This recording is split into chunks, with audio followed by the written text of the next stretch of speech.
A paz do Senhor Jesus a todos.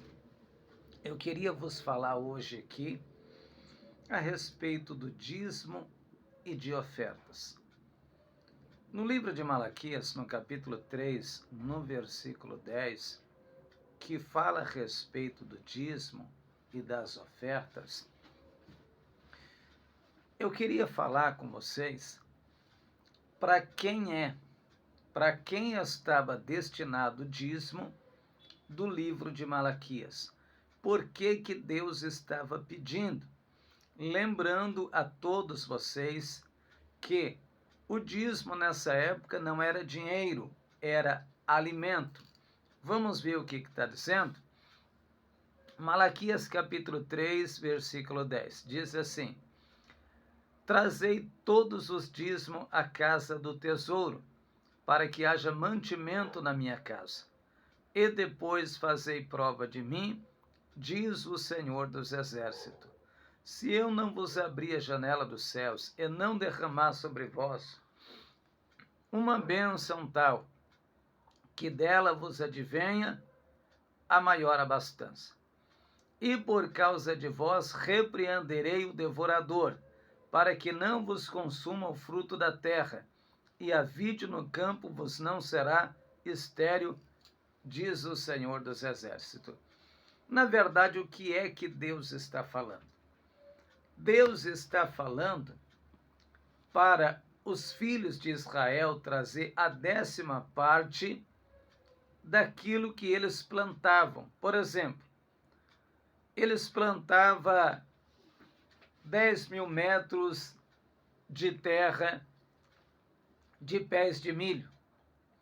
Eles tinham que pegar a 10ª parte e trazer para a casa do Senhor. Na casa do Senhor, quem que é que ficava? Na casa do Senhor lá estava os levitas, o sacerdote. Deus pede para que o povo dê a 10ª parte para que os levitas e o sacerdote, junto com as suas famílias, pudessem ser sustentados. Porque os levitas e o sacerdote não podiam trabalhar. E por esse motivo, Deus mandava ao povo que viesse trazer os dízimos na casa do tesouro. Para que haja o quê? Mantimento, ou seja, para sustento dos necessitados.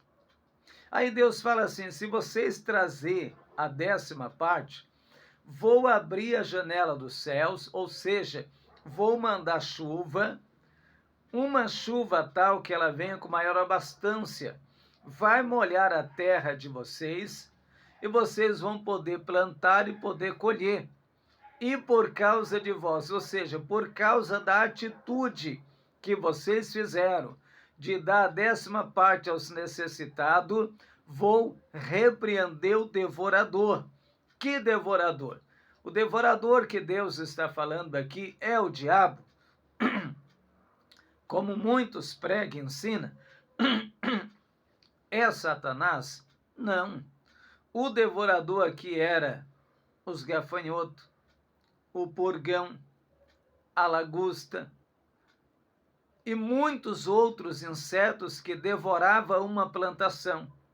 Aí Deus está dizendo: olha, se não tiver no coração de vocês ganância, vocês dão a 10ª parte para sustento dos necessitados, então eu vou abrir a janela dos céus para vocês plantar e eu vou repreender o devorador, ou seja, não vou permitir que o gafanhoto, que o purgão, que a lagosta e outros tipos de inseto, que era chamado de devoradores, não venha consumir a plantação de vocês.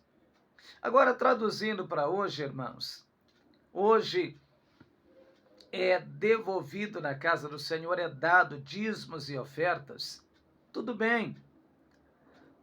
Só que quando chega naquela parte que a Bíblia diz assim, para que haja mantimento na minha casa, aí essa parte não é cumprida. É cumprida somente a parte de trazer, mas de dar não. Vocês entenderam? É cumprida só a parte de trazer, o povo traz. Mas na hora que Deus fala assim, para que haja mantimento na minha casa, aí complicou. Porque quando tem uma pessoa necessitada, um irmão desempregado, uma irmã desempregada, alguém da igreja passando necessidade, o dízimo e a oferta da igreja desaparece. Ele não aparece agora, porque agora que ele tinha que aparecer para ajudar esse irmão e essa irmã que ajudou a casa de Deus a sua vida inteira. Agora que o dízimo da casa do Senhor tinha que ser movimentado para quê?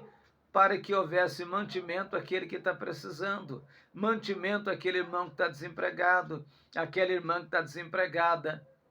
Agora que entra o dízimo e a oferta. Só que, infelizmente, irmãos, isso é uma realidade. Não adianta você querer ser inocente e tapar o sol com a peneira. Eles fazem o que com o dinheiro do dízimo e da oferta? Né? Nós sabemos que o poder do dinheiro, do dízimo e da oferta está nas mãos de quem? Nas mãos dos nossos pastores locais? Não. Está nas mãos e no poder da diretoria, principalmente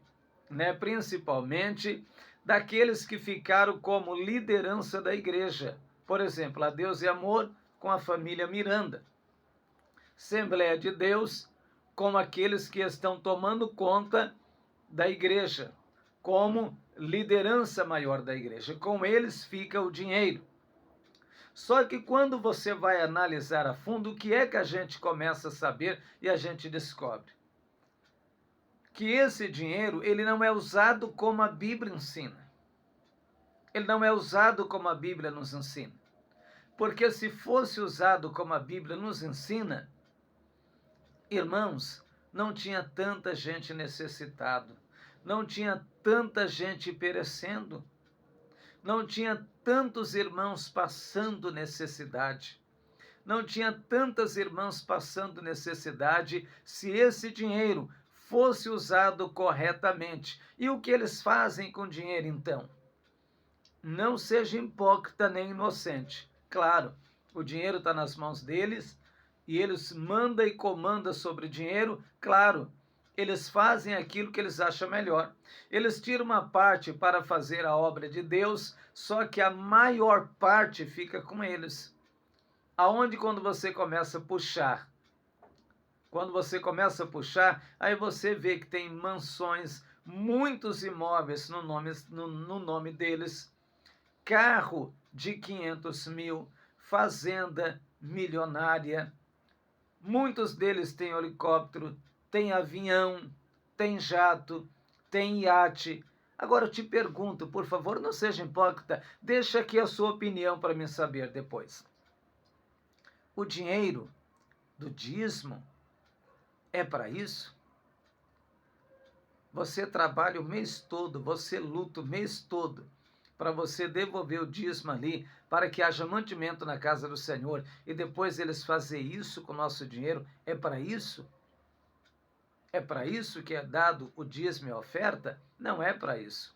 Segundo essa palavra, que eles não pregam essa palavra e não vivem ela, é para que haja mantimento na casa do Senhor, é para ajudar os necessitados, é especialmente para isso, ajudar irmãos necessitados, reforma de igrejas, comprar templos novos, terrenos para construir novas igrejas, a gente ter o melhor banco, a gente ter o melhor aparelho de som, a gente ter um ar-condicionado no calor e para o frio.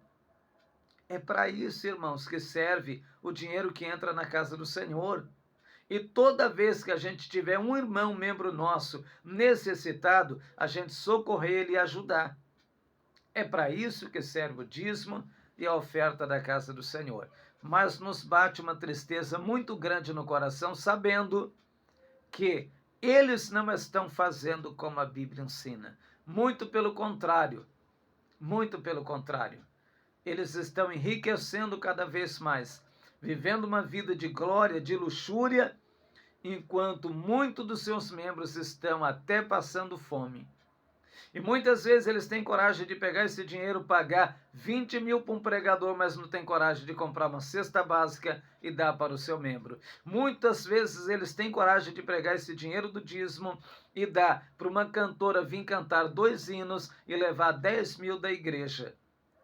Mas não tem coragem de ajudar aquele irmão que lutou a vida toda na obra do Senhor, que hoje está desempregado, com contas pendentes, não tem coragem de ajudar. Irmão, sinceramente dizendo, vale mais a pena você pegar o seu dízimo e ajudar uma irmã, um irmão que está precisando, do que dar para esses mercenários sem vergonha fazer o que eles estão fazendo. Sinceramente dizendo. Essa é a minha opinião. Deixa aqui os seus comentários.